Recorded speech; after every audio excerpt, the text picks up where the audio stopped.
రాష్ట్ర వ్యాప్తంగా ఇవాళ లక్షలాది మంది ఆటో డ్రైవర్లు అవస్థలతో కొట్టుమిట్టాడుతూ ఉన్నారు. ఇప్పటికే ఈ కాంగ్రెస్ ప్రభుత్వం వచ్చిన తర్వాత 93 మంది ఆటో డ్రైవర్లు ఆత్మహత్య చేసుకున్న విషయాన్ని కూడా మేము ప్రభుత్వం దృష్టికి కూడా అసెంబ్లీలో కూడా తీసుకొచ్చినాం.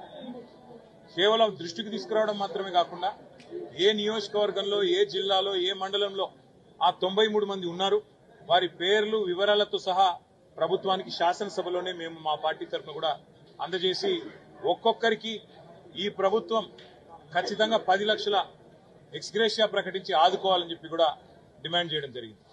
ఎందుకు అంటే ఇదే ప్రభుత్వం, ఇదే కాంగ్రెస్ పార్టీ ఎలక్షన్లకు ముందు అరచేతిలో వైకుంఠం చూపెట్టింది ఆటో నడుపుకునే అన్నదమ్ములకి. మీకోసం ఒక ఆటో డ్రైవర్ల సంక్షేమ బోర్డు పెడతామని, బోర్డు పెట్టడమే కాకుండా ప్రతి ఆటో మీద ఉన్న చలాన్లు 50% మాఫీ చేస్తామని, అట్లాగే ప్రతి ఒక్కరికి కొత్తగా ఇంకా బీమా సౌకర్యాన్ని పెంచుతామని, ఆటో సంక్షేమ బోర్డు పెట్టి నెలకు 1000 రూపాయలు కనీసంగా, సంవత్సరానికి 12,000 అదనంగా మీకు ఇస్తామని, ఇట్లా రకరకాల వాగ్దానాలతో రంగుల కళ లాంటి సినిమాను రాష్ట్ర వ్యాప్తంగా ఉండే ఆటో డ్రైవర్లకు చూపెట్టింది కాంగ్రెస్ ప్రభుత్వం. కానీ ఈ రోజు వాస్తవ పరిస్థితి ఏంటి అంటే 93 మంది మరణించినా, శాసనసభలో నిలదీసినా, నష్టపరిహారం ఇవ్వాలని డిమాండ్ చేసినా దున్నపోతు మీద వానబడ్డట్టున్నది తప్ప కనీసం ఇప్పటిదాకా ఉలుకు లేదు, పలుకు లేదు, స్పందన లేదు. ఒక్క ఆటో డ్రైవర్ను కూడా ఈ ప్రభుత్వం ఇప్పటివరకు 2 ఏళ్లలో ఆదుకున్న పాపాన పోలేదు.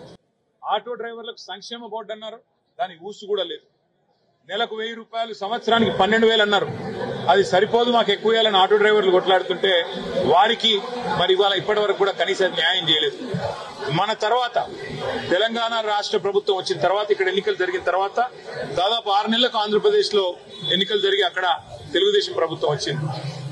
వాళ్ళు కూడా మాట ఇచ్చినారు, ఆటో డ్రైవర్లకు ఇస్తాం డబ్బులని. మరి ఇవాళ మీరు చూస్తే చంద్రబాబు నాయుడు గారి ప్రభుత్వం అక్కడ 15,000 రూపాయలు చొప్పున ఆటో డ్రైవర్లకు ఇస్తున్నామని చెప్పి నిన్నగాక మొన్న దాదాపు 6-5 లక్షల దసరాకి 6-7 లక్షల మంది ఆటో డ్రైవర్లకు అక్కడ డబ్బులు ఇచ్చే పథకాన్ని ప్రారంభించినారు. నేను అడుగుతా ఉన్నా ఇలా కాంగ్రెస్ ప్రభుత్వాన్ని, ఇవాళ రాష్ట్ర వ్యాప్తంగా 93 మందిని చంపింది చాలదా? 93 మందిని ఇవాళ బలి తీసుకున్నది చాలదా? మీరిచ్చిన హామీలు నెరవేర్చకుండా ఇంకా ఎన్ని రోజులు ఇదే రకమైన కాలక్షేపం చేస్తారు? ఇప్పటికైనా వెంటనే మేల్కొని ఆటో డ్రైవర్ల సంక్షేమ బోర్డు వెంటనే అనౌన్స్ చేయాలి. నెలకు 12,000, నెలకు 1000 రూపాయలు, మొత్తం సంవత్సరానికి 12,000 అన్నారు. 2 ఏళ్లకు గాను మీరు ప్రతి ఒక్క ఆటో డ్రైవర్ కుటుంబానికి ఇప్పటికీ 2 ఏళ్లకు గాను 24,000 రూపాయలు బాకీ ఉన్నారు. వెంటనే ఆ బాకీ కూడా ఇవ్వాలి.